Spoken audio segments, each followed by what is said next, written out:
बोलिए प्रेम से श्री सद्गुरु महाराज की जय। श्री सद्गुरु महाराज की जय। श्री सद्गुरु महाराज की ध्येयं सदा परिभवग्नमभीष्टदोहम् तीर्थास्पदं शिवविरञ्चिनुतं शरण्यं भृत्यार्तेऽहं प्रणतपालभवाब्धिपोतं वन्दे महापुरुषते चरणारविन्दं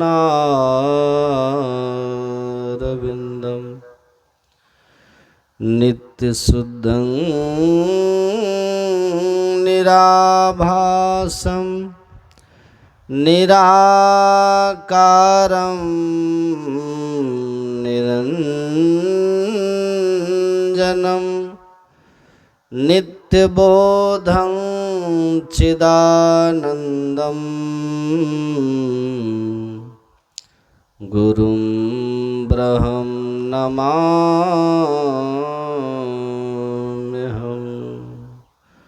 भक्तिभक्त भगवंत गुरु चतुर्नाम वपु एक, इनके पद वंदन किए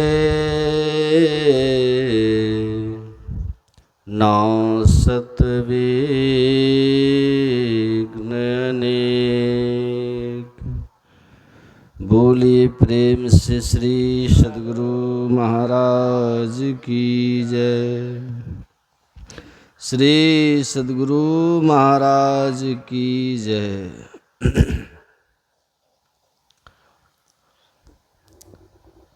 परमाराज सद्गुरु महाराज जी के पावन युगल चरणों में बारंबार नमन।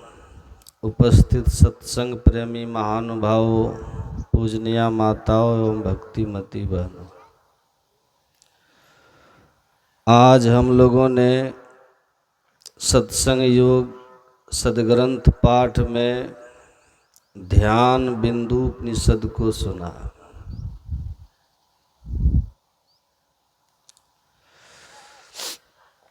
उपनिषद को वेदांत कहा जाता है। वेदांत अर्थात वेद का अंत या वेद का अंतिम भाग। वेद का अंतिम भाग कहने का आशय है उपनिषद वेदों के अंतिम खंड में है, और वेदों का अंत कहने का भाव ऋषियों का है। वेद अर्थात ज्ञान। उपनिषद उस अवस्था की बात करते हैं जहाँ जाकर सभी ज्ञान का अंत हो जाता है, अर्थात उस अवस्था को जो प्राप्त कर लेता है वह सर्वज्ञ हो जाता है। उसको किसी से कुछ पूछकर जानना शेष नहीं रहता है, सर्वज्ञ हो गया। ईश्वर सर्वज्ञ है, सबका सब कुछ जानने वाले हैं। उस ईश्वर को जो जान लिया वह भी सर्वज्ञ हो जाता है। इसलिए उपनिषद को वेदांत कहकर, वेदांत का अर्थ ज्ञान का अंत भी कहा जाता है। और संत मत में उपनिषद की बड़ी महिमा है।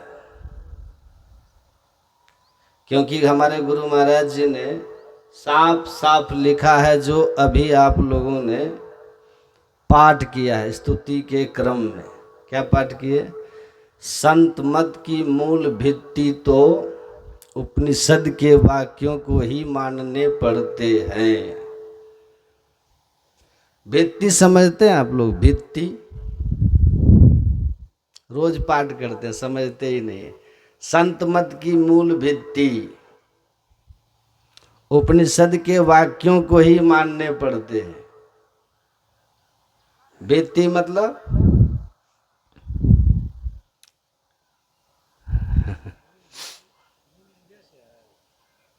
भित्ति का शाब्दिक अर्थ ये होता है वाल, भीत, दीवाल, जो घर को घेर करके रखता है ना।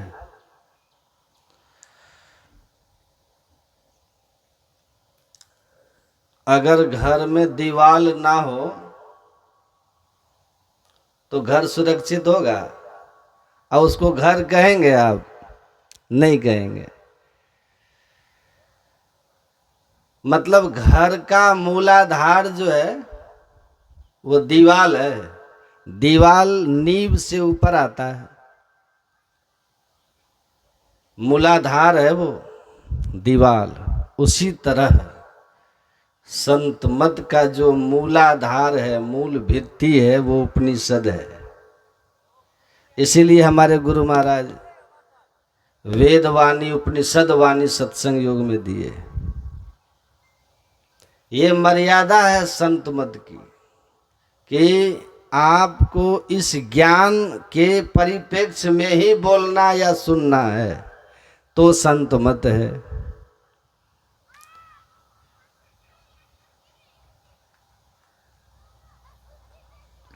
तो ऐसा ज्ञान जिसको जान लेने पर फिर कुछ जानना शेष न रहे। मैत्रेयी को महर्षि याज्ञवल्क्य जी महाराज ने कहा था, जब वो बन जाने लगे, घर छोड़कर, परिवार छोड़कर, और दोनों पत्नियों को कहा कि मेरे जाने के बाद आप लोग लड़िएगा नहीं, हैं? देखिए, अपनी पत्नियों को कहे कि हम चले जाएं तो तुम लोग झगड़ा मत करना, है ना। हमको बहुत आश्चर्य लगता है, सच बता रहे हैं। हम सोचते हैं कि एक वो है, कौन, भाई भाई, भाई भाई में मेल कितना होता है शादी के पहले देखते हैं, अब ब्याह शादी होने के बाद बेमेल प्राय हो जाते हैं। अब बाद में कहेगा कि तुम्हारा ओरी जो है, ओरी समझते हैं, हम में चूरा है।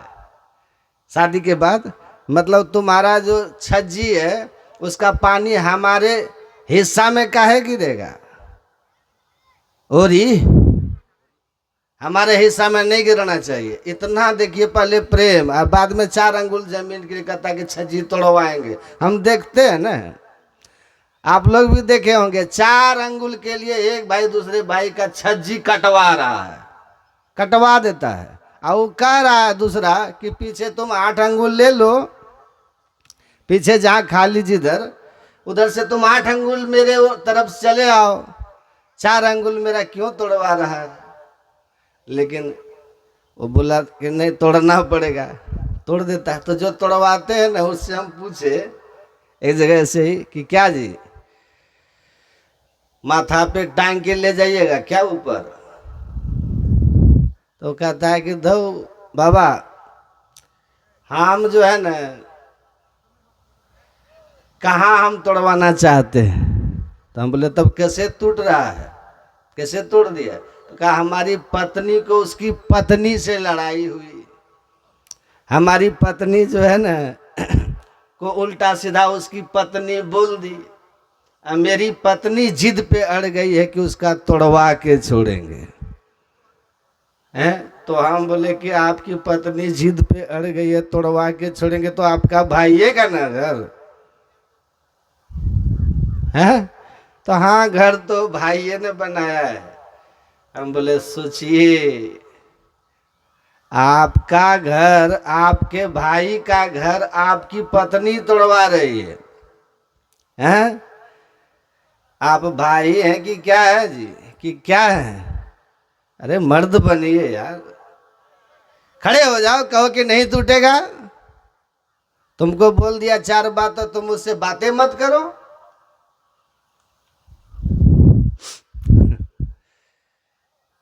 थोड़ा मर्द बनिए, डांट के बोलो। लेकिन डांट के बोलने के लिए भी ही तो हिम्मत होना चाहिए ना। तो बाद में हम भी समझ जाते हैं कि कोप भवन सुनि सक चेउराऊ, भय बस अनहुड़ पड़ू न पाऊं। जब राजा दशरथ के कैकई से डर गए तो ये झुन्नू चूल्हा ये सब का क्या कहना है? ये सबको क्या कहें? लेकिन आप लोगों को भी समझना चाहिए, माताओं बहनों को, जैसे आपको अपने माँ बाप भाई बंधु नैहर प्यारा होता है, इस बेचारे को भी थोड़ा भाई बंधु से प्रेम रहने दीजिए। जय बोलिए श्री। जो ऐसे हैं मैं उनको कह रहा हूं, बाकी जो मेल प्रेम की बात करते वो गुरु कृपा पात्र होते हैं, ये जान लीजिए। ईसा मसीह थे ना, उनकी एक वाणी है बाइबिल में, उन्होंने लिखा है, अगर मेरी कृपा चाहते हो तो पहली बात उन्होंने कहा कि कभी 2 दिलों के बीच में, 2 जो प्रियजन है, भाई है, मित्र है, रिश्तेदार है, जिनमें प्रेम है, उसको तोड़ने का प्रयास मत करो, वहां गैप मत डालो। अगर कहीं ऐसे सगे संबंधियों में किसी बात को लेकर कहीं दूरी है तो उसको भरने का प्रयास करो, भरने का प्रयास करो। उन्होंने कहा, सुई देखें आप लोग, सुई, सुई मोमबत्ती, सुई क्या करती है? सुई मोमबत्ती और एक बाल केस, ये तीनों से जो सीख ले ले उसका जीवन धन्य हो जाएगा, ईश्वरीय कृपा के पात्र हो जाएंगे, गुरु कृपा के पात्र हो जाएंगे। 3 से अगर सीख ले लिए। सुई क्या करती है? जब कपड़ा फट गया तो सुई उसको सी देती है, दूरी को मिला देती है, जोड़ने का काम करती है ना सुई। तो उन्होंने कहा, दिल जोड़ो, मंदिर तोड़ो, मस्जिद तोड़ो, तब तो नहीं मुझाका है, पर दिल किसी का मत तोड़ो, यह घर खास खुदा का है। मंदिर में तो भूत धरे हैं, मस्जिद सफम सफाई है, दिल दरगाह के भीतर देखो, चमकता नूर खुदाई है। तो दिल ईश्वर सर्वभूतानां हृदय से अर्जुन तिष्ठति, सबके हृदय में ईश्वर का वास है। अंतर के अंतिम तह में गुरु है, मन पता पाता नहीं। इसलिए किसी को रुलाइए मत और किसी में भेद पैदा मत कीजिए। भेद है तो क्या करो, वहां मेल करो। कहा सुई बन जाओगे ना, बड़ी कृपा होगी ईश्वर की।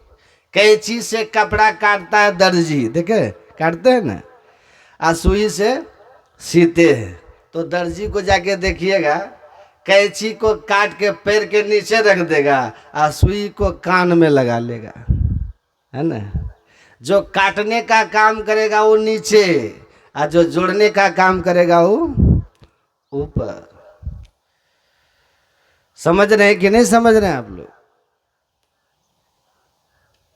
दूसरी बात का, मोमबत्ती बनो। मोमबत्ती अपने जलती है और दूसरे को प्रकाश देती है। कहा, अगर खुद को कष्ट उठाकर दूसरों की सेवा करने का भाव आ गया तो परहित बस जिनके मन माही, तिनके जग दुर्लभ कछु नाही। उसके लिए फिर दुनिया में कोई चीज असंभव नहीं है।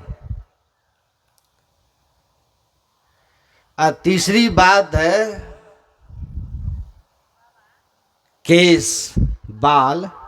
कन्फ्यूशियस मरने लगे ना तो उनके मित्रों ने कहा कि उपदेश दीजिए, तो जीभ दिखाते थे, जीभ निकाल के ऐसे। कहा गुरुदेव क्या कह रहे हैं? कहा नहीं समझ रहा है? कहा नहीं। कहा जीभ पहले आया था कि दांत? तो कहा कि जीभ। मेरे मुंह में दांत है? तो कहा नहीं। तो दांत पीछे आया पहले चला गया, क्यों? तो शिष्य लोग चुप हो गए। कहा इसीलिए कि वो हार्ड होता है, कड़ा है, कठोर है, जीभ मुलायम है, विनम्र बन जाओ। तो महात्मा जी ने कहा कि केस की तरह बाल देखते हैं, जिधर से मोड़ दीजिए मुड़ जाएगा। है कोई ऐंठन बाल में, कोई कड़ापन? कहा ऐसे भी नहीं रहो, विनम्र बन के रहो, मधुर भाषी बन के रहो, ऐसी बानी बोलिए मन का आपा खोए, औरों को शीतल करे आप हो शीतल होए। ये नहीं कि ऐसी बानी बोलिए जम के झगड़ा होए, हैं? ऐसी बानी बोलिए जम के झगड़ा हो। तो कबीर साहब तो कहते हैं कि ऐसी बानी बोलिए मन का आपा खोए, औरों को शीतल करे आप हो शीतल होए। और एक कोई बनावटी कवि है, वो कहता है ऐसी बानी बोलिए जो जम के झगड़ा होए, लेकिन फिर पीछे सावधान भी किए कि पर उससे मत बोलिए जो आपसे तगड़ा होए, है ना?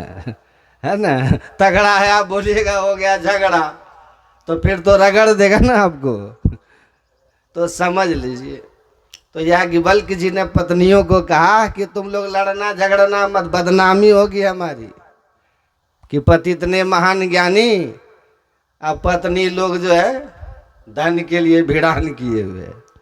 तो समझा करके कहा धन बंटवारा कर देता हूँ। तो मैत्रेयी ने कहा कि पहले ये बताइए कि आपका परिवार है, बच्चा है, हम 2 पत्नियां हैं, आपकी दोनों सेवा करते हैं, आपस में मेल से रहते हैं, सब सुख सुविधा सब कुछ अनुकूल, फिर आप जंगल क्यों जाना चाह रहे हैं? जंगल में ऐसा क्या है जिसके सामने संसार में जो प्राप्त है आपको वो तुच्छ लग रहा है? वो विशेष होगा तब न जा रहे हैं जंगल। तब याज्ञवल्क्य जी महाराज ने कहा हाँ, जो पाने जा रहा हूं वो वन में वो इससे विशेष है, उसको ज्ञान कहते हैं, आत्मज्ञान। और जो आत्मज्ञान को प्राप्त कर लेता है, कहा वह सर्वज्ञ हो जाता है, सर्वम विदितम, उसको सब कुछ जानने में आ जाता है, कुछ जानना शेष नहीं रहता, किसी से कुछ पूछ कर जानना नहीं रहता उनको। हमारे गुरु महाराज जी को स्वामी सर्वानंद जी महाराज आर्य समाजी पत्र लिखे कि मैं सार शब्द प्राप्त कर चुका हूँ। सार शब्द समझ रहे हैं ना? सार शब्द बिंदु ध्यान विधि, नाद ध्यान विधि, नाद साधना में हमको आदि नाद की प्राप्ति हो गई है, जिस नाद की प्राप्ति से आत्मज्ञान हो जाता है, ईश्वर का दर्शन हो जाता है। तो उन्होंने पत्र में लिखा कि मैं चाहता हूं आप भी नाद साधना का प्रचार करते हैं, हम दोनों मिल बैठकर ईश्वर प्राप्ति के सरलतम साधन ढूंढें, जिससे लोग आसानी से मोक्ष प्राप्त कर ले। देखिए, तब गुरु महाराज जी ने पत्र के जवाब में लिखा, महाशय आपको सार शब्द प्राप्त है, और जैसा मैं अपने गुरु महाराज की कृपा से जानता हूं कि जिनको सार शब्द की प्राप्ति हो जाती है वो सर्वज्ञ हो जाते हैं। गुरु महाराज जी ने जवाब दिया। फिर उनको किसी से कुछ पूछ करके जानना शेष नहीं रहता। आपको सार शब्द प्राप्त है तो आपको हमसे पूछने की जरूरत नहीं है। हाँ, मैं यही जानता हूं कि ईश्वर प्राप्ति का सबसे सरलतम साधन बिंदु ध्यान विधि, नाद ध्यान विधि, सरल सरल जग में परचारी। सरल, सरल मतलब क्या होता है? सरल से सरलतम, सरलतम, इससे सरल और कोई साधन नहीं ईश्वर प्राप्ति का। तो यही है। तो सर्वज्ञता आ जाती है ईश्वर की भक्ति से, और जिसको ईश्वर प्राप्त हो गए उसको अब कुछ पाना शेष नहीं रहता। जिनको राजा मिल गए उनको सब खजाना मिल गया। संपूर्ण सृष्टि का स्वामी जिनके हो गए, संपूर्ण सृष्टि उनका हो गया। कन ये लाओ त्से नाम के एक सन्यासी महात्मा हुए चीन में। जिस समय अपने देश में भगवान बुद्ध और महावीर थे ना, उसी समय चीन में लाओ त्से और कन्फ्यूशियस थे, और ऐसे ही उनकी कीर्ति थी उनकी अपने देश में, भगवान बुद्ध महावीर जैसे। लाओ त्से अपने शिष्यों के साथ कहीं जा रहे थे, तभी शमशान घाट से गुजर रहे थे लाओ त्से। नदी का किनारा था, और उस नदी के किनारे किनारे जा रहे थे लाओ त्से। लाओ त्से के चरण एक खोपड़ी से टकरा गई। खोपड़ी,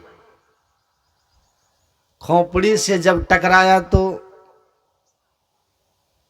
लाओ त्से गौर से खोपड़ी को देखे, और खोपड़ी किसकी है वो जान गए, क्योंकि जाने तीन काल कर ज्ञाना करतल में अमलख समाना। संत जो होते हैं ना, तीनों काल की बात जानते हैं कि ये खोपड़ी किसकी है। भूत भविष्य वर्तमान सब उनके लिए प्रत्यक्ष होता है, तभी न सर्वज्ञ है। तो खोपड़ी को लाओ त्से एकदम दंडवत प्रणाम किया। लाओ त्से ने कहा, धन्य है आप खोपड़ी महाराज, आप जिनकी है, जिनके हैं ना, जब आप जीवित शरीर में थे खोपड़ी महाराज, और गलती से भी आपके शरीर में मेरा चरण सट गया होता, खोपड़ी तो दूर की बात है, जिस देह में आप थे उस देह में हमारा चरण सट गया होता, तो वो ऐसे क्रूर राजा थे वो खोपड़ी।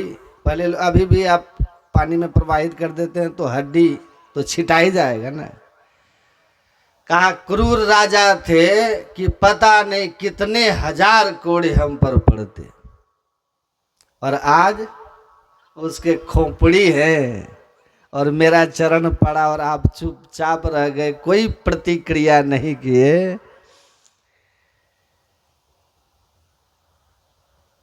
आप जिंदा रहते तो मेरा अभी क्या हाल करते, इसलिए मैं आपको प्रणाम कर रहा हूं। उनके शिष्यों ने कहा कि इस खोपड़ी को प्रणाम कर रहे हैं, क्षमा मांग रहे हैं, धन्यवाद दे रहे हैं। कहा, अरे ये अभी जिस स्थिति में है,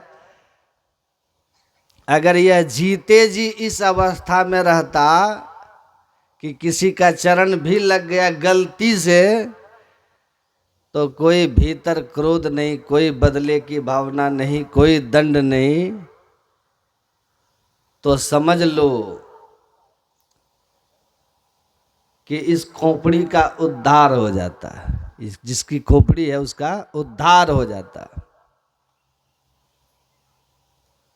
और तब अपने शिष्यों से लाओ त्से ने कहा कि मैं तुम लोगों को ये बार बार कहता हूं, जीते जी गुरु के सामने जीते जी कैसे होना चाहिए?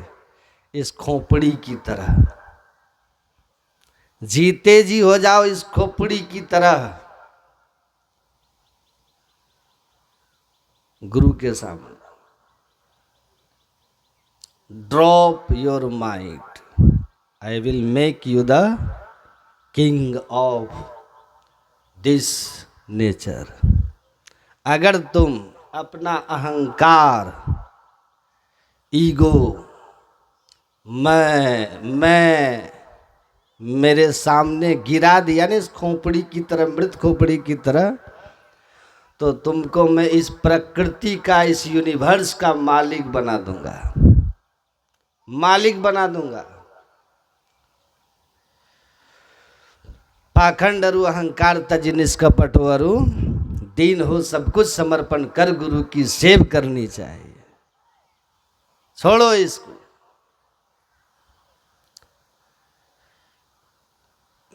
तो प्रकृति के स्वामी होते हैं संत, क्योंकि वो भगवंत होते हैं। याज्ञवल्क्य जी कहते हैं जो उसको जान लिया सर्वज्ञ हो गया, सृष्टि का मालिक हो गया, उसको अब कुछ पाना शेष नहीं है। पाने का प्रयास वो करेगा जिसको किसी चीज की कमी है। जब कमी ही नहीं तो पाना क्या है? वो पूर्ण काम हो जाते हैं। जाको कछु न चाहिए सोई साहंसा। सिख पंथ में गुरु महाराज को वो लोग क्या कहते हैं? सच्चे बादशाह कहते हैं। मतलब सच्चे बादशाह कौन है? सदगुरु है। ये राजा महाराजा सच्चे बादशाह नहीं है। इनको तो और चाहिए, और चाहिए। राज की सीमा का विस्तार चाहिए, खजाने की बरकत चाहिए। और संत को कुछ नहीं चाहिए। जाको कछु न चाहिए सोई शहंशाह। वो ऐसे महान होते हैं। असली बादशाह है, सम्राट, परमात्मा, प्रकृति का स्वामी, ईश्वर, न रूप में हरि। संत सदगुरु होते हैं। तो उपनिषद का ज्ञान ऐसी अवस्था में पहुंचाने का ज्ञान का नाम है, इसलिए इसको वेदांत कहते हैं। उपनिषद नाम, वेदांत नाम उपनिषद प्रमाणम। उसी उपनिषद में से एक पाठ हुआ क्या, जिसका नाम था ध्यान बिंदु उपनिषद। अब सुनिएगा ध्यान से, ध्यान बिंदु उपनिषद मतलब ध्यान की महिमा इस उपनिषद में सुनाई गई है, खास करके बिंदु ध्यान की। तो बिंदु ध्यान की इसमें महिमा बताई गई कि ध्यान की महिमा क्या है और ध्यान है क्या, इसको ध्यान से सुनिएगा। तो भगवान श्री राम हनुमान जी से क्या कहते हैं ध्यान के संबंध में? चित्ते काग्रियाधितो ज्ञानम उत्तम समुपजायते तत्साधन मतो ध्यानम यथा वधु पदिश्यते। भगवान ने कहा जिससे ज्ञान और मुक्ति की प्राप्ति होती है। ज्ञान कौन सा? जो महर्षि याज्ञवल्क्य जी कह रहे हैं, ज्ञान वह है जिस ज्ञान को जान लेने के बाद फिर कुछ जानना शेष नहीं रहता। ईश्वर का ज्ञान, आत्मज्ञान, मोक्ष का ज्ञान।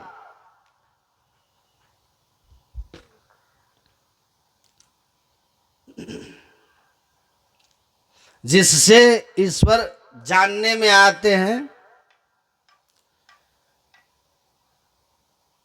और मुक्ति की प्राप्ति होती है।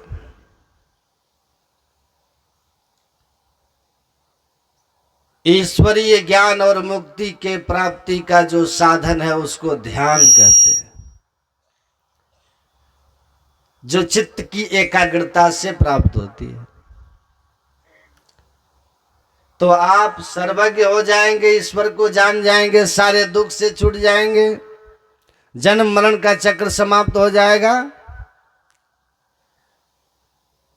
ऐसी स्थिति जिस साधन से प्राप्त होती है उसका नाम ध्यान है। न ध्यानम ध्यान मिथ्याहुर ध्यानम शून्य गतम मनः तस् ध्यान प्रसादेन सख्यम मोक्षम न संशय। भगवान शिव क्या कहते हैं? उस ध्यान जिसको शून्यगत मन या बिंदु ध्यान, शून्य ध्यान, बिंदु ध्यान, सुषुम्ना ध्यान, शिवनेत्र का ध्यान, सारक का ध्यान, 10वें द्वार का ध्यान, 10th गेट का ध्यान, सब एक ही बात है। इस बिंदु ध्यान का फल क्या है? इस साधन का फल, ध्यान का फल क्या है? सौख्यम मोक्षम न संशय। सुख, कैसा सुख? बदलने वाला नहीं, नहीं, जो एक रस सकल क्षण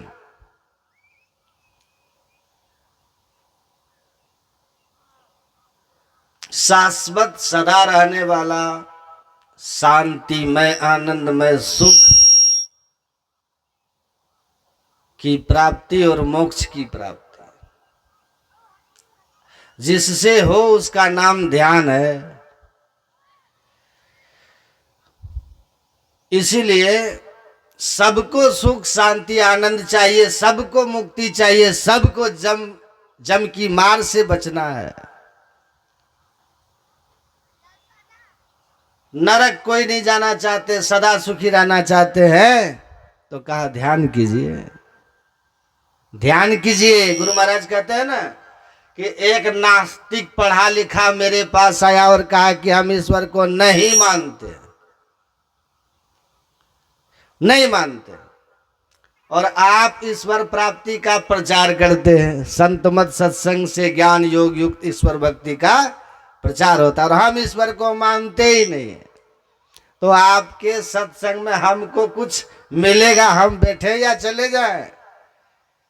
तब गुरु महाराज जी ने कहा कि हमारा आपके लिए भी हमारा उपदेश है। कहा क्या है? गुरु महाराज जी कहते हैं आप सुख चाहते हैं, सुख शांति चाहते हैं, ज्ञान चाहते हैं, मोबाइल लेके उधर जाओ। कहा कि हाँ, सुख शांति और ज्ञान किसे नहीं चाहिए? तो गुरु महाराज जी ने कहा कि मेरा आपके लिए उपदेश यही है कि ध्यान कीजिए। क्या कीजिए? ध्यान करने से सौख्यम मोक्षम न संशय, ज्ञान मुक्तम समुपजायते। ज्ञान की प्राप्ति हो जाएगी, दुख से निवृत्ति हो जाएगी और सुख की प्राप्ति हो जाएगी। और ध्यान के अंत में आप स्वयं जान जाइएगा कि ईश्वर है कि नहीं है। तो ध्यान कीजिए, मेरा आपके लिए यही उपदेश है। तो कहा कि तब हम बैठ के सुनेंगे, क्योंकि सुख शांति और ज्ञान हमारे लिए जरूरी है। बाद में खुद निर्णय हो जाएगा। भाई आंख से पट्टी हट जाएगी तो खुद देख लेना सूरज है या नहीं है। तो ध्यान कीजिए। तो ध्यान की बात बताई गई। कहाँ ध्यान करो? किसका ध्यान करो? तो कहा बिंदु ध्यान करो। परिणाम क्या बताया? यदि शैल समम पापम, वही बात है। विस्तीर्ण बहुयोजनम विद्यते ध्यान योगे नान्यो भेद कदाचन। ये पाप पहाड़ के समान कई योजन फैला हो पहाड़, वो पाप ध्यान योग से नष्ट हो जाता है। इसके नष्ट होने से हमें क्या लाभ होगा? दुख क्यों आता है पता आपको? दुख जो आता है ना, पाप के कारण ही आता है। दुख आता ही इसलिए काहू न को सुख दुख कर दाता, निज कृत कर्म भोग सुनो भ्राता। दुख आता है अपने किए हुए बुरे कर्मों का फल। बुरे कर्म का फल दुख बन के आता है। और आप जो है दुख चाहते नहीं है। वेद व्यास जी कहते हैं आदमी दुख चाहता नहीं है, लेकिन जिससे दुख होता है वह पाप कर्म करता है। यत्न करके, प्रयत्न करके, बुद्धि लगा के पाप कर्म करता है। और जिससे सुख हो, चाहता सुख है, लेकिन सुख का साधन पुण्य कर्म करता नहीं है। चाहता सुख है, लेकिन पापम करोति यत्नतः, पाप यत्नवान होके करता है, पुण्य से भागता है। तो कर्म फल जब आएगा तो पाप पहाड़ के तरफ फैला हुआ, तो दुख भी तो पहाड़ बन के आएगा। आएगा कि नहीं आएगा? बोलिए ना। स्वाभाविक है।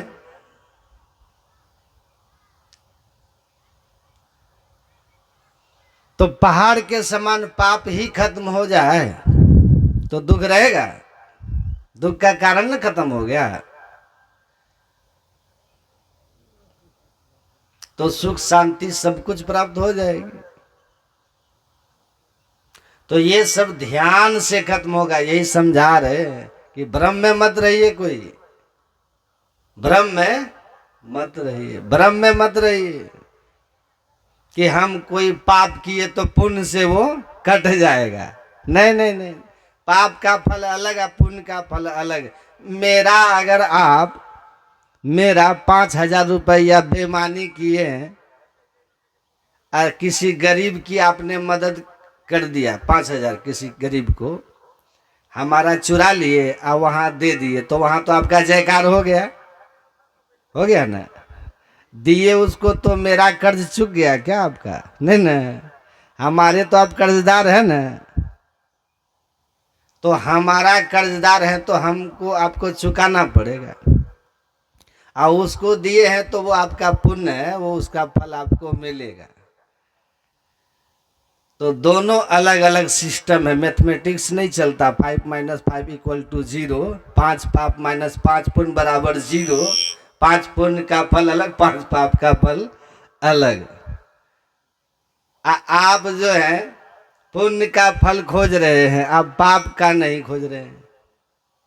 काई कैसे होगा? का सुनो, ध्यान कीजिए। ध्यान करने से क्या होगा? तो संत लोग यही समझाते हैं, भगवान कृष्ण समझा रहे हैं क्या होता है। सुनो, कछुआ को देखें आप लोग, कछुआ को देखिएगा जा रहा है, अब बगल में लाठी पीट दीजिए या उसके पीठ पे लाठी मार दीजिए, वो फट से रुक जाएगा कछुआ। और रुक के अपना जो है पैर, पूंछ, मुंह सब क्या करता है, वो अंदर की ओर खींच लेता है कछुआ, और एकदम निश्चेष्ट हो जाता है। अब आप लाठी मार के हार जाओ, कछुआ नहीं मरेगा, कुछ नहीं होगा उसको। बड़ी ठोस सेल होता है उसका, कवर सुरक्षित कर लिया अपने आप को अंदर की ओर जाकर। खतरा देखा, अंदर घुस गया है? भगवान कृष्ण यही समझाते हैं कि यथा यदा संहारते चायम कुर्मो अंगानि इव सर्वशः इंद्रियार्थेभ्यः तस् प्रज्ञा प्रतिष्ठितः।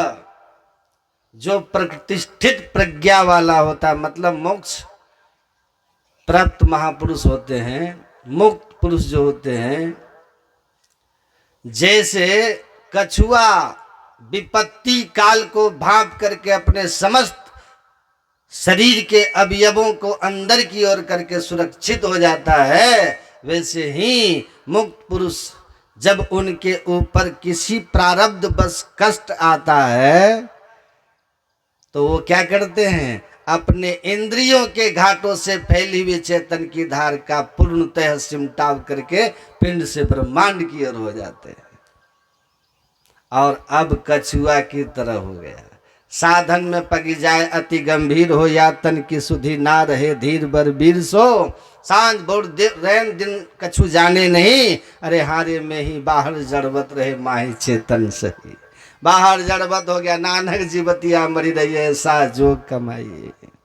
बाजे बाजो सिंगी बाजे तव निर्भव पद पाई। कछुआ लगेगा मृतक है, आप उसको उठाइए पलटिए, कुछ नहीं, कोई प्रतिक्रिया नहीं, वैसे जीते जी मुर्दा के समान हो गए। इसको गुरु महाराज जी समझाते थे कि नदी किनारे घर किया, कर्जा कर कर खाए, कर्जदार जब मांगन आवे घोषक नदी में जाए। कर्जदार कर्जा कर करके खाए, मतलब अर्थ क्या है कि शरीर में रह करके अनेक तरह के कर्म किए हैं आप, अच्छे बुरे कर्म हुए हैं, जन्म जन्मांतर के हैं, तो कर्जदार तो आएगा ना, जिसका लिए है तो आएगा ना, कर्म फल तो आएगा ना आपके ऊपर। इस जन्म का कौन कहे, 1000 जन्म का, लाख जन्म का। जैसे लाखों गायों के बीच बछड़ा अपनी माँ को खोज लेता है, भगवान कृष्ण कहते वैसे मनुष्य का किया हुआ शुभ अशुभ कर्म उसको खोज लेता है, चाहे किसी योनि में कहीं रहे, खोज लेता है। कहाँ हो है, एकदम इधर उधर नहीं जाएगा। अमेरिका से फोन लगाता है, जिस नंबर पर डायल करता है वही ना हेलो करता है। करोड़ों लोगों के हाथ में मोबाइल है, लेकिन आपको डायल किया तो आप ही हेलो कीजिएगा, इसमें तो कभी कभी क्रॉस भी हो जाता है। लेकिन ईश्वर का मोबाइल पे भेजा गया संदेश जिसका है उसी के पास जाएगा, एकदम जमराज मिस नहीं करता है, कर्म फल एकदम मिस नहीं करेगा, एग्जैक्ट एड्रेस पर जाएगा, एकदम बिल्कुल उसी में जाके घंटी बजाएगा जिस नंबर पे डायल हुआ है वो कर्म फल। ऐसी व्यवस्था, ये वैज्ञानिक की मोबाइल की व्यवस्था करोड़ों में है, तो एकदम जा जाके है ना घुस रहा है उसी में। ईश्वर परम विज्ञानी है, उसका सिस्टम गड़बड़ा जाएगा। कुत्ता बिल्ली भेड़ बकरी पेड़ पौधा किसी योनि में रहोगे, एकदम जाकर के कर्म फल जब आएगा वहीं जाके घंटी बजाएगा, टना टन टन टन, पकड़ लेगा आपको। आप चाहते हैं बचे रहें, देख लीजिए बच गई, हमारे मोबाइल पे भी घंटी बज गई।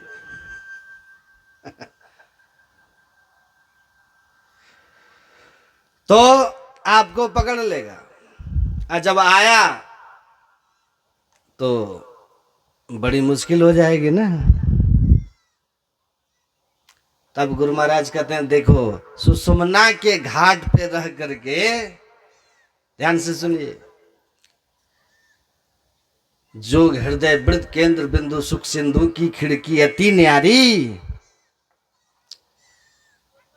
वहां रहकर शरीर इंद्रियों में फैलकर संसार का कर्म किया कर रहा है। और जैसे किसी पूर्वकृत कर्म का फल प्रारब्ध बस आया उसको कष्ट देने, तो वो क्या किया, घुसक नदी में जाए, सुषुम्ना में घुस गया, किनारे से कर्म किया और घुस गया सुषुम्ना में। और जैसे सुषुम्ना में घुसा ब्रह्मांड में चला गया। दे रहे संसार में जीव राम के पास, दादू कछु व्यापे नहीं काल जाल जम त्रास।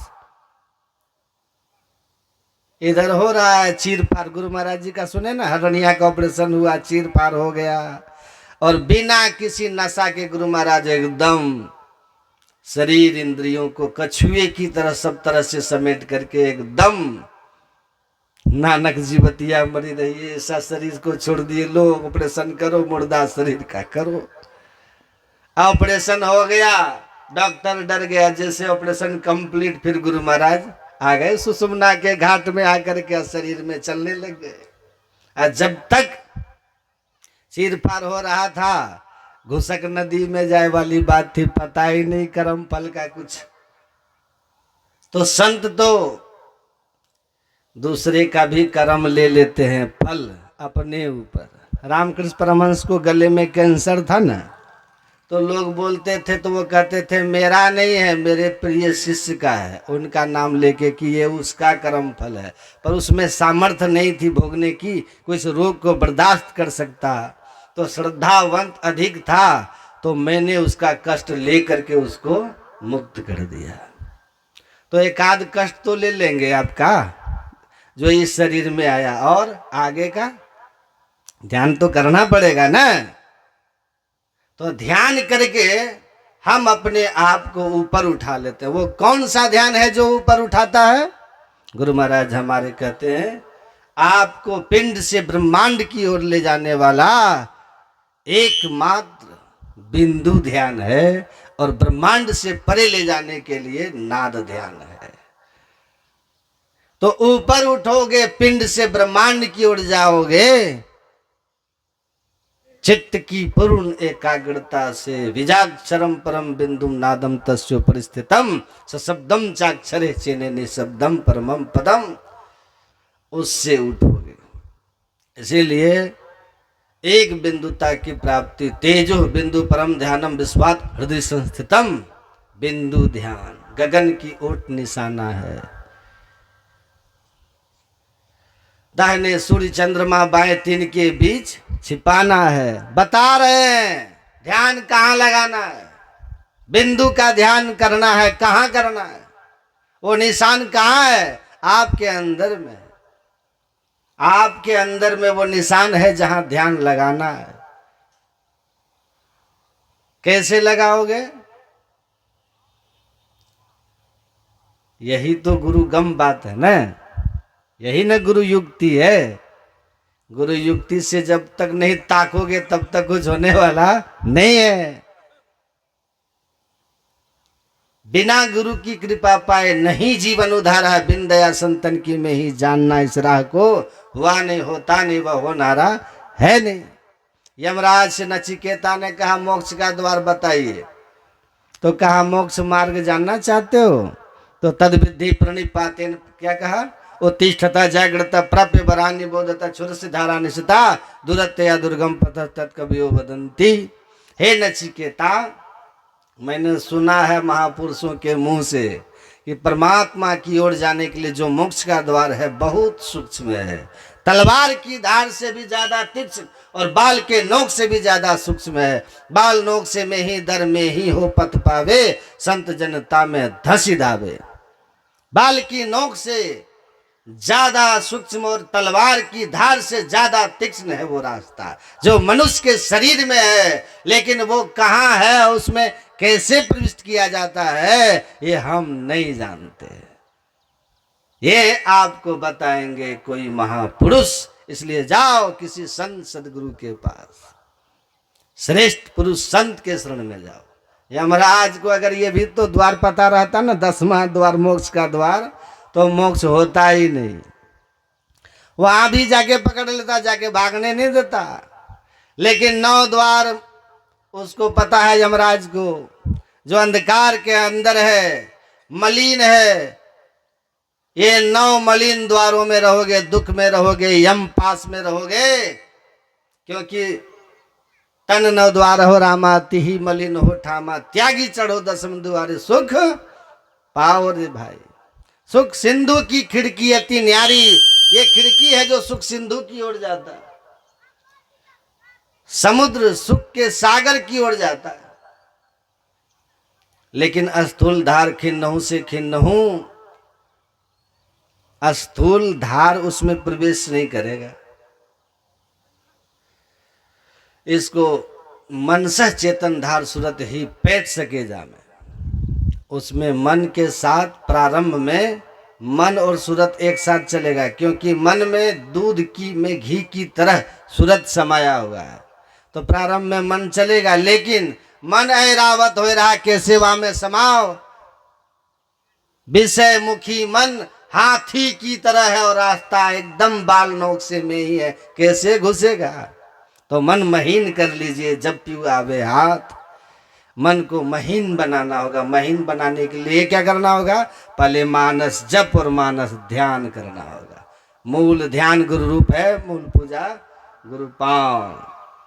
सुन रहे थे ना पाठ में, पहले मानस जप और मानस ध्यान है। मानस जप मानस ध्यान करके मन को महीन करते हैं, सात्विक करते हैं, तब दृष्टि योग की क्रिया करके एक बिंदुता की प्राप्ति होती है। पूर्ण सिमटाव होता है, 10वें द्वार में प्रविष्ट हो जाते हैं। संत लोग कहते हैं जान लो। एक महापुरुष हुए जय कृष्णा मूर्ति। जय कृष्णा मूर्ति कहा करते थे, the path that leads to salvation is not made of any material things। वह रास्ता जो ईश्वर तक, मोक्ष तक जाता है, वह किसी भौतिक पदार्थ का बना हुआ नहीं है। पंचभौतिक का रोज नाम सुनते हैं, क्षिति जल पावा गगन समीरा। या तो रास्ता धरती पर रहता है, या पानी में, या आकाश में। 3 मार्ग है, आकाश मार्ग वायुयान है ना, धरती पर सड़क है, पानी में जहाज है। और इन रास्तों से परमात्मा तक आप नहीं जा सकते। वह अभौतिक रास्ता, क्योंकि परमात्मा अभौतिक है। बिन पावन की देह, बिन पावन की राह है, बिन बस्ती का देश, बिना पिंड का पुरुष है, कहे कबीर संदेश। वहां पांव से भी चल के नहीं जा सकते। परमात्मा अभौतिक, तो रास्ता भी अभौतिक है। तो अभौतिक मार्ग है, तो कैसे चलोगे? पांव से तो चलना ही नहीं है। अब वो अभौतिक तत्व क्या है जिससे वो मोक्ष का मार्ग बना है? गुरु महाराज कहे, जय कृष्णा मूर्ति ने पूरा नहीं खोला, लेकिन मैं खोल के बता रहा हूं। गुरु महाराज कहते हैं वो भौतिक पदार्थ है, बिंदु नाद का राह बना, यह धरा जाए तिल से, लो धर जतन करो दिल से। का वो अंतर ज्योति और अंतर नाद रूपी अभौतिक तत्व का बना हुआ है, जिस रास्ता में प्रवेश करने के लिए धरा जाए तिल से। वो रास्ता कहां से शुरू होगा? तिल से। तिल मतलब समझते हैं? तिल मतलब 14 जनवरी संक्रांत के दिन जो खाए थे, क्या तारीख को था संक्रांत? 14 में। तो वो बोला तिल, वो तिल नहीं। तिल यहां उपमा है। तिल छोटा होता है ना, बिंदु की तरह, तो यहां उपमा है, धरा जाए तिल से। तिल मतलब बिंदु। बिंदु राह से निकल बहादुर तम मंडल, टपना होगा तिल पे सी पार हो। बीजाक्षरम परम बिंदु, बिंदु से उसमें प्रवेश किया जाता है, तब प्रकाश मंडल और शब्द मंडल होते हुए निशब्द में आप पहुंच जाते हैं।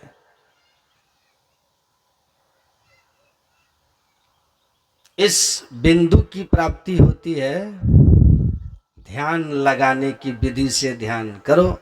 स्या सफेद तिलो बिच तारा, अभिगत अलख रबी है, मुर्शद नैनो बीच नबी है। नैनो आगे देखिए तेज पुंज जगदीश, बाहर भीतर रमी रहा तह धर राखो शीश।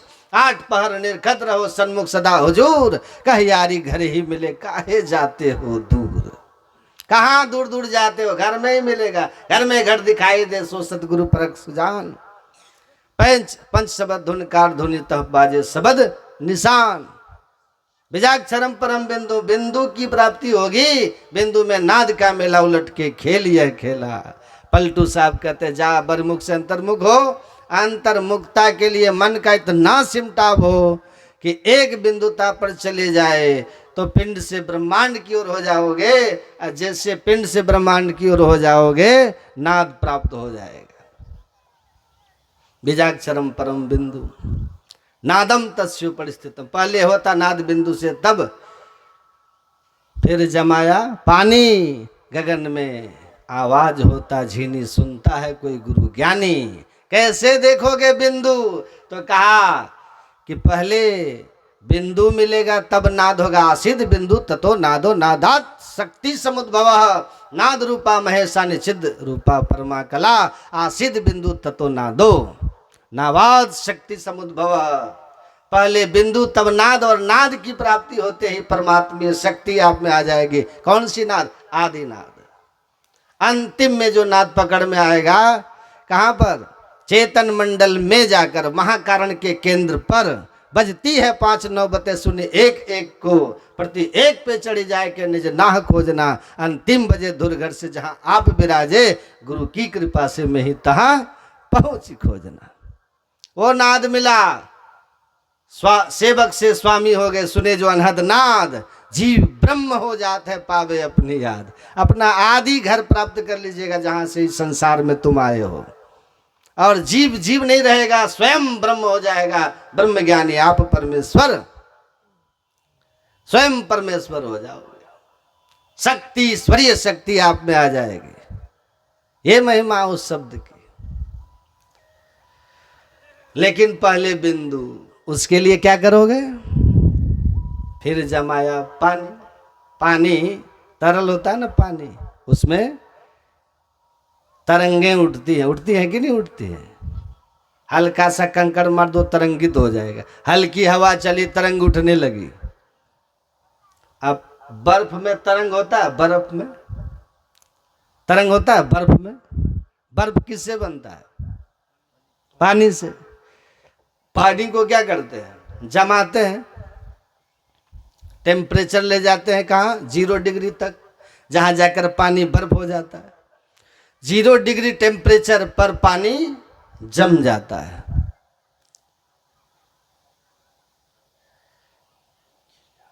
फिर पानी में कोई तरंग होगा जब 0 डिग्री पर होगा?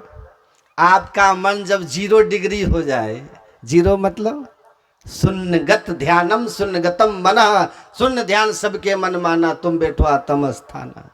जब आपका मन शून्यगत हो गया, मन में कोई चिंतन नहीं, आराम से बैठ गए, सहज एकदम सीधा होकर के बैठिए, ढीला मत रहिएगा।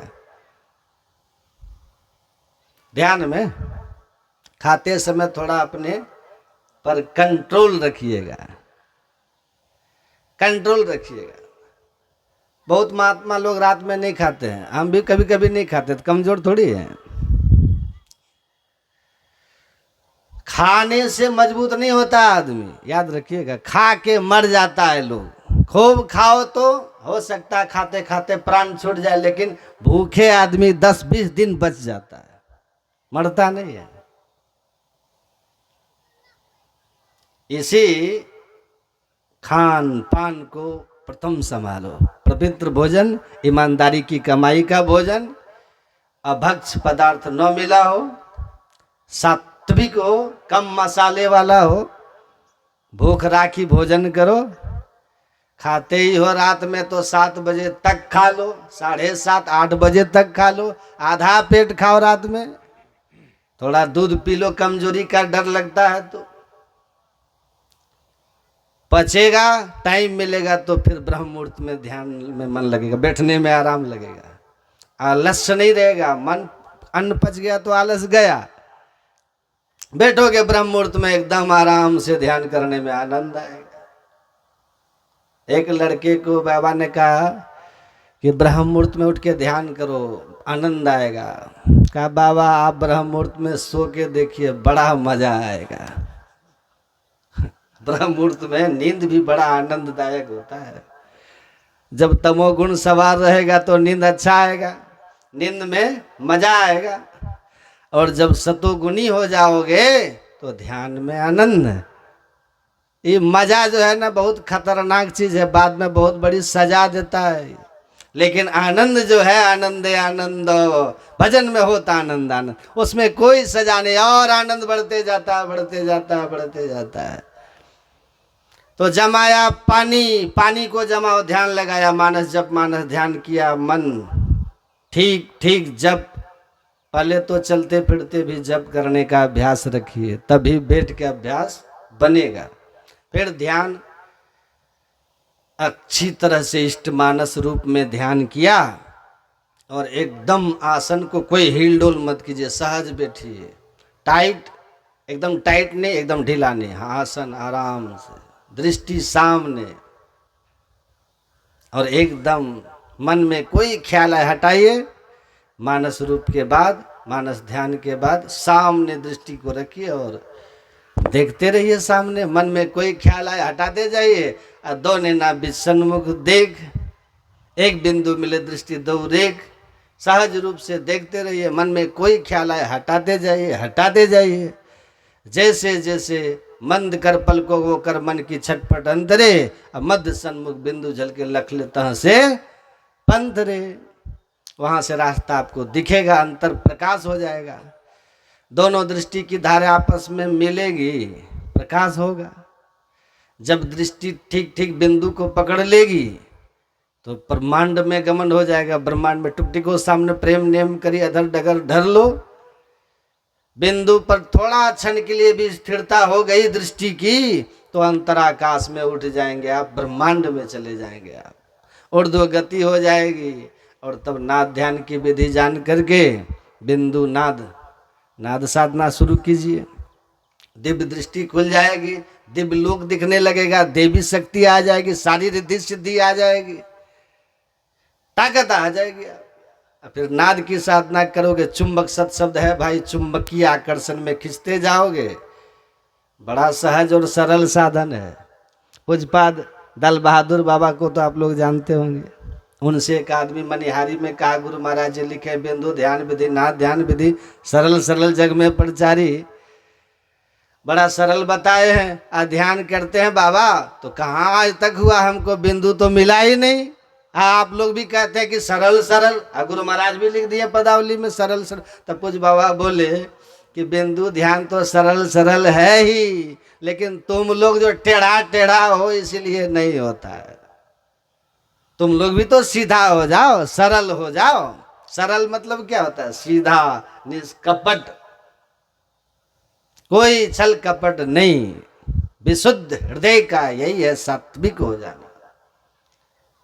इसका प्रथम अभ्यास कर शुद्ध शुद्ध करना चाहिए। हृदय जब तुम्हारा एकदम सतोगुणी हो जाएगा तो दुआ दुबी तजे जो जुग विदा रजगुण तम गुण त्यागे, सतगुरु मार्ग उलट निरेखे तब सोवत उठी जागे। धरणीदास जी कहे रजोगुण तमोगुण छोड़ो, इसके लिए मानस जप मानस ध्यान दृढ़ता से करो, और तब बिंदु ध्यान करोगे तो अंतर्मुखता आ जाएगी और अंधकार से प्रकाश में चले जाओगे, जाग जाओगे उसी समय, मोह की रात्रि से ऊपर उठ जाओगे। असली जगना होगा, अंधकार से ऊपर मोह से ऊपर, बा प्रकाश मिटल अंधियारी सुख बैल बहुते रहे, गुरु कृपा की कीमत नहीं मिटल 84 फेर है। तो इसीलिए संत लोगों ने कहा ऐ तकी तकते रहो, खूब देखते रहो, एकदम सीख करके ठीक ठीक ध्यान कीजिए। जो ठीक ठीक करेंगे अपने आप को उस योग बनाइए। योग्यता यही है क्या कि विषय की आशा मन में नहीं हो, छोड़ दीजिए इसको। जिनके अंदर से पाप कर्म छूट गया, झूठ चोरी नशा हिंसा व्यभिचार से जो अपने को हटा लिया है, उसी से ये साधना हो सकती है। अब बाकी बोलते रहे हम 4 घंटा, आप पाप करें, हमारे बोलने से हम ही को नहीं होगा। समझ रहे हैं बात? आप सुनिए, आप पाप छोड़िए नहीं, आंख बंद करके बैठिए, तो लोग तो देख के कहेगा कि हाँ ध्यान करता है, लेकिन आप तो जानते हैं तो इसीलिए हमको अपना ध्यान रखना है थोड़ा, कि हमसे कोई चूक ना हो। बाकी दुनिया बिना चूक के बोलती है तो बोलने दो, क्योंकि दुनिया की आदत है। कुछ तो लोग कहेंगे, लोगों का काम है कहना, वो कुछ भी कहेंगे, क्योंकि जिसको निंदा करने की आदत है वो तो करेगा ही निंदा, तो आप उसकी परवाह भी मत करो। अपनी और निहा तुझे क्या पड़ी परारी। आप देखिए ना कि हम गलती नहीं कर रहे हैं, फिर कहता है तो करने दो, कर रहे हैं तो उसमें सुधार करो, तो देखो उद्धार होता है कि नहीं। बस पलटू साहब कहे चोर चमार चंडाल कहो, कोई कहे हरिभक्त है भाई, कोई कहे ये तो नारी लुभानो, कोई कहे माया रति आई, निंदा करा तस निंदा करा, यह स्तुति को न मनावन जाई, जो हम है हरि जानत है, अब रेण दिवस उनके गुण गाई। हम जो है वो ईश्वर जानते हैं। लोग कहते हैं कहने दो, अगर सही कहते हैं तो सुधार करो, नहीं कहते हैं तो भगवान पर छोड़ो, गुरु महाराज पे छोड़ो। जब ध्यान करते रहो उनकी कृपा होगी, कहाँ से कहाँ पहुंच जाइएगा। निंदक जो है उसको जहां पहुंचना है वहां पहुंच जाएगा। तो इसीलिए ध्यान कीजिए, बैठकर खूब आराम से, इससे कल्याण होगा। बोलिए श्री सद्गुरु महाराज।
Right.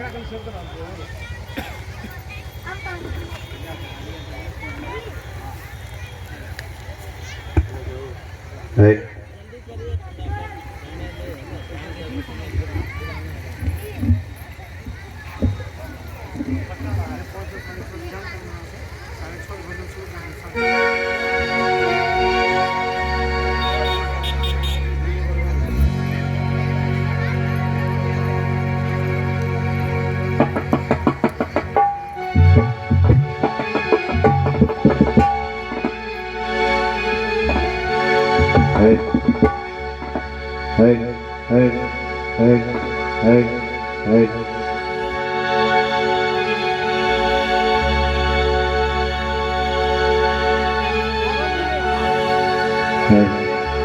जिनके हृदय हरि नाम बसे तिन यार का नाम लिया न लिया रे।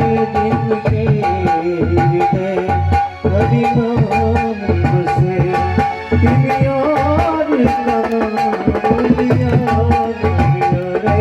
जिनके हृदय हरि नाम बसे हरि नाम बसे हरि नाम बसे हरि नाम बसे हरि नाम बसे जिनके हृदय हरि नाम बसे तिन यार का नाम लिया न लिया रे। जिनके हृदय हरि नाम बसे।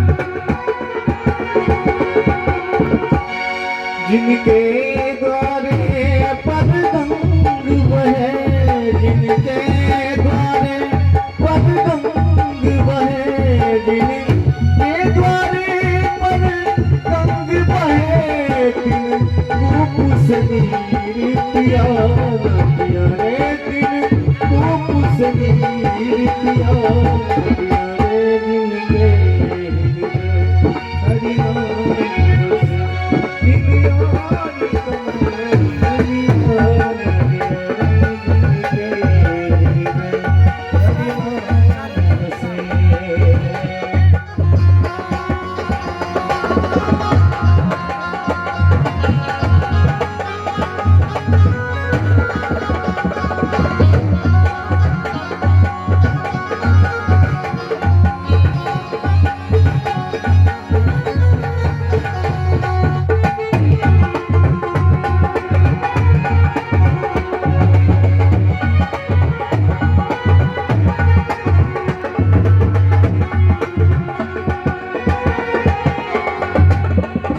काम किया परमारथ का जिन काम किया परमारथ का जिन काम किया परमारथ का जिन काम किया परमारथ का तिन हाथ से काम दिया न दिया है। तिन हाथ से काम दिया न दिया है। जिनके हरि नाम बसे तिन यार का नाम लिया न लिया रे। जिनके हरि नाम बसे।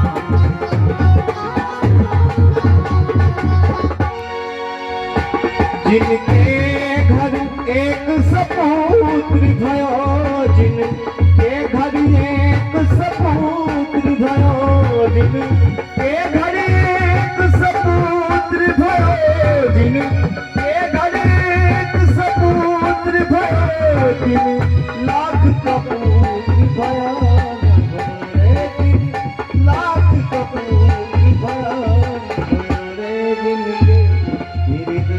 हरि नाम से दुनियारी कदम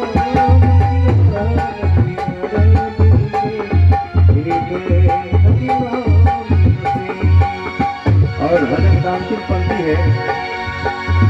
बहुत तीर्थ धाम घूमते हैं हम लोग, लेकिन घर में जो तीर्थ है उसको नहीं करते हैं।